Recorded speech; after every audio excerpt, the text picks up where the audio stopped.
Bom dia a todos.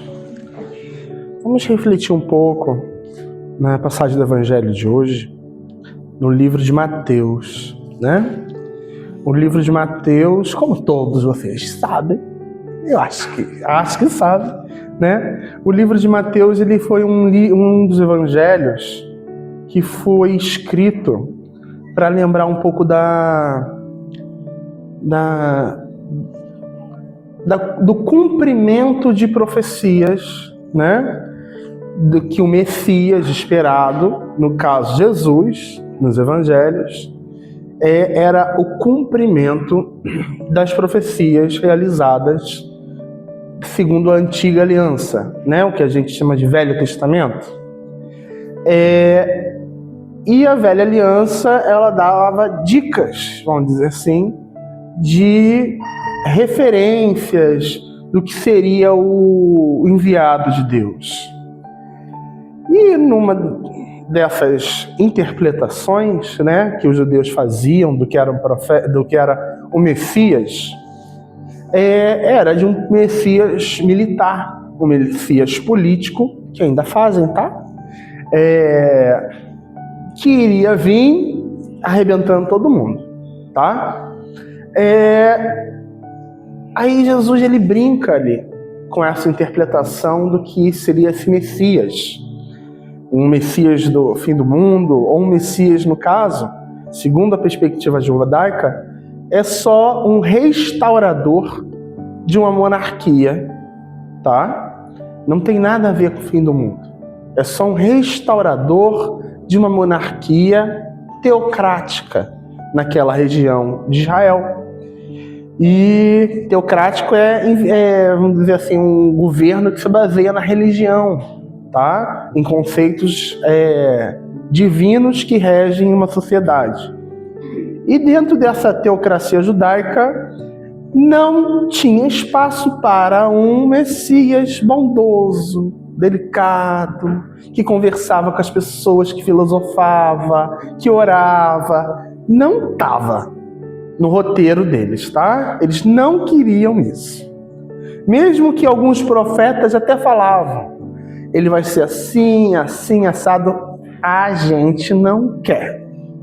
Não nos apetece, né? A gente quer um cabra macho que sai arrebentando todo mundo, principalmente se for romano. A gente quer passar e coitado de quem está na frente. Jesus chega e fala, olha, vocês são infantis. Vocês são tão infantis que as crianças têm mais compreensão que vocês. Ele usa a linguagem de crianças que brincam. A gente pode entender que essas crianças é a espiritualidade, é a mente de Deus que exaltava figuras como João Batista.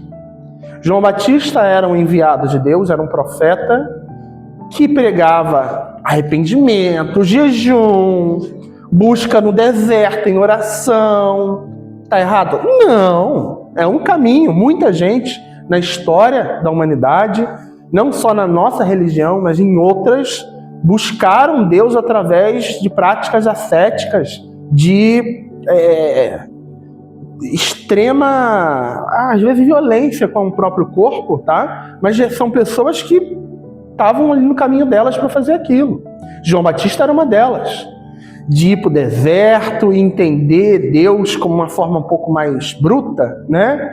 Mas com uma espiritualidade de muita intensidade, de jejum, de oração, aquilo, e arrependimento, uma visão até negativa do próprio ser humano. E ele estava lá, nos planos de Deus. Aí ele, não, ele é demais, né? É muito pra gente. Não dá, ninguém consegue isso. Muitos outros também. Deus enviou muitos, a gente chama na teologia de loucos de Deus.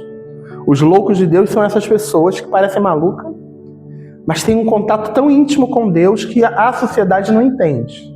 Então, assim, se veste estranho, come... A maioria deles são vegetarianos, assim, em graus altíssimos, né? E eles são uma contradição com o mundo. Um mundo de domínio, de posse, né? De domínio ser humano com ser humano. Eles são uma contradição. Aí, não, ele é demais. Aí chega Jesus, também enviado de Deus, mas manso, né? Simpático, carismático, conversava, era acessível, como diria a Hebe Camargo. Olha como ele é acessível, né? Isso aí também é demais também, né? Um é aquilo, é 8 ou 80, gente. O outro não, o outro quer fazer amizade com prostituta, com cobrador de imposto, com romano, com sírio. Não, esse não é o nosso judeu. Nosso judeu só anda com judeu, só come com judeu, só se veste como judeu, só fala como judeu. Então, assim, a gente entender que é aquela velha história, né? As pessoas pedem ajuda para Deus, Deus me ajuda. Aí aparece alguém querendo ajudar, não, Deus vai me ajudar. Deus me ajuda, aparece outra pessoa querendo ajudar, não, Deus vai me ajudar. No final, a pessoa se ferra, Deus enviou várias ajudas, e a pessoa fica eternamente esperando um milagre vindo do céu, enquanto não enxerga vários milagres vindo do leste, do norte, do sul, do oeste. O ser humano é mesmo assim, principalmente o ser humano religioso. Ele fica esperando a ajuda de Deus vindo dentro da caixinha que está na cabeça dele. E não entende que Deus está falando com ele através de várias pessoas, através de várias situações. E a gente é tão infantil, querendo impor a nossa religião para Deus, né? Querendo converter Deus, querendo fazer que Deus caiba na minha interpretação de um texto sagrado, querendo fazer Deus se encaixar na minha perspectiva, das minhas idealizações de tem que ser assim, tem que ser assado. Deixa eu te contar, nunca vai ser do jeito que você quer, tá? Aí para mim a igreja perfeita é assim, assada. Ela não existe, tá bom? Em lugar nenhum do mundo. Não, para mim a religião perfeita, a filosofia perfeita, a ideologia perfeita. Você é perfeito? Não, então acho que você não vai encontrar. E Jesus brinca com isso. Vocês não se alegram na hora de se alegrar. Vocês não se entristecem na hora de se entristecer. Vocês ficam perdidos nas idealizações que vocês fazem da vida, fazem da espiritualidade, fazem de vocês mesmos se enganando. Aí a gente corta, a gente pula para uma oração.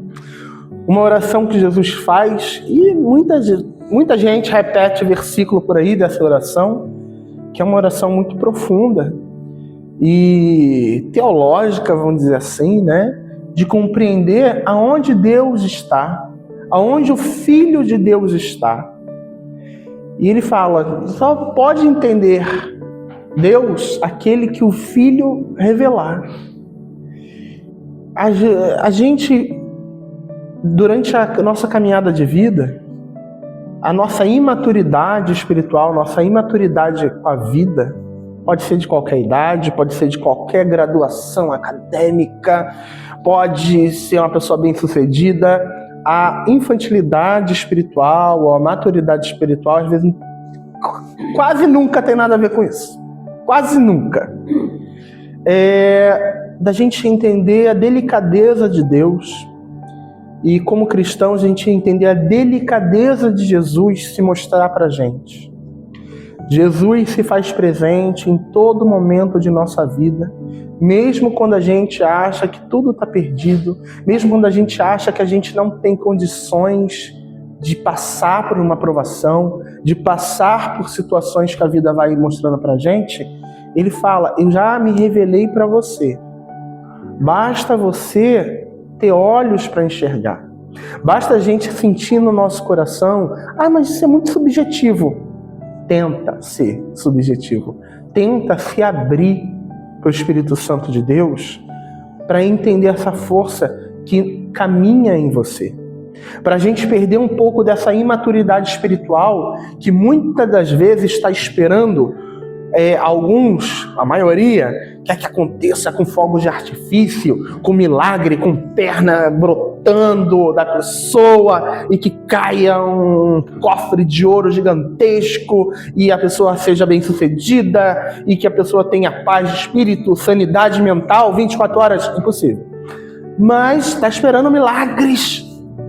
Ou está esperando um compêndio teológico que tenha todas as explicações e que explique tudo na vida, porque tudo tem que ter explicação. Quando a gente começa a entender Jesus, que caminha com as pessoas, que vive a sua vida, quando você acorda, Deus já sabe todo o seu dia. Ele já sabe tudo aquilo que vai acontecer com você. Fiquem tranquilos, não se desesperem. Mesmo que tudo dê errado, eu e você não vai poder mudar. Só relaxa e deixa Deus trabalhar. Claro, com maturidade, com seriedade, com honra. Aí que tá. A gente tem uma espiritualidade sincera. Não uma espiritualidade que vive de um moralismo barato, mas uma espiritualidade que caminha com seriedade, seja um extremo de João Batista ou seja um outro extremo de Jesus, mas que a gente caminhe com verdade naquilo que a gente faz, que a gente caminhe acreditando. Às vezes a gente fala fé, a gente tem muitas interpretações do que seja fé, e eu me considero uma pessoa muito fraca em um sentido de fé, que eu acho que é verdadeiro, mas eu sou muito frágil nela, uma fé realizante. Mas, às vezes, as pessoas confundem fé com um dispositivo mágico que as coisas vão acontecer do dia para a noite.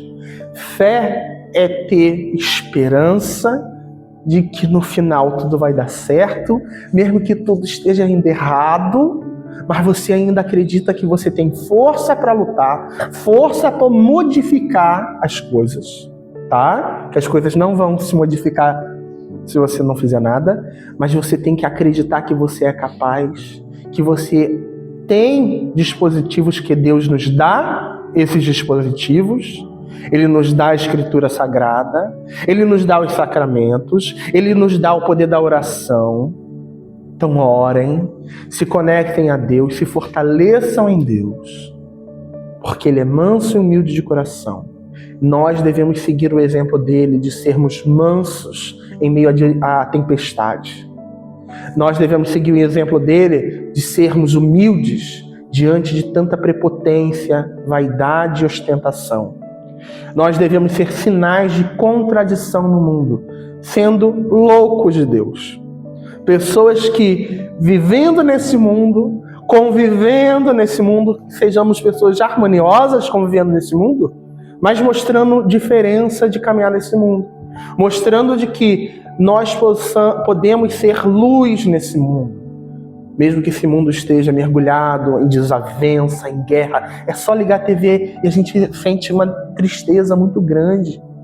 De só conflito, só guerra, só briga, só mentira, só corrupção. Mostrem na vida de vocês? Não, eu não sou assim. Mas eu acredito num mundo diferente. Num mundo onde Deus se faz presente. E Deus vai se fazer presente no lar individual de cada um, na vida de cada um.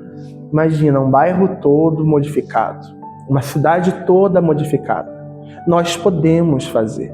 Mostrar um caminho do Filho, que é um caminho de um peso leve, um fardo leve. Né? Quando a gente pega uma literalidade do texto, Jesus fala, o meu peso é leve. A gente entende que não é um peso carregar o nome de Jesus. Não tem que ser uma cruzada religiosa, violenta, ou um peso moral. Eu faço isso porque é minha fé, minha religião. Não. Ele quer que vocês sejam pessoas leves no mundo. Pessoas que levem o nome dele, que é forte e poderoso. É pesado o nome de Jesus. Mas ao mesmo tempo é leve, de transmitir palavras de esperança no mundo. Sermos profetas da mesma forma que João Batista, sermos profetas da esperança no mundo. Nós pregamos um Messias que não é violento, um Messias que não é destruidor, mas ele vai destruir os padrões de uma sociedade que até hoje não compreendeu ele. Uma sociedade que está imersa de igrejas ostentadoras, né? E ao mesmo tempo quase ninguém entendeu ele, o espírito dele, de que é amar. O amor está fazendo falta. Que essa manhã a gente possa ressuscitar esse amor que ele pregou, ressuscitar esse espírito de amor, de mansidão, de sabedoria que ele mostra pra gente. Leiam o Evangelho de Mateus e vocês vão começar a refletir Jesus de uma forma diferente do que muitas das vezes a gente foi imposto a acreditar. Que nessa manhã a gente se fortaleça nas palavras do Evangelho e façamos diferença do portão para fora. Em nome de Jesus. Amém.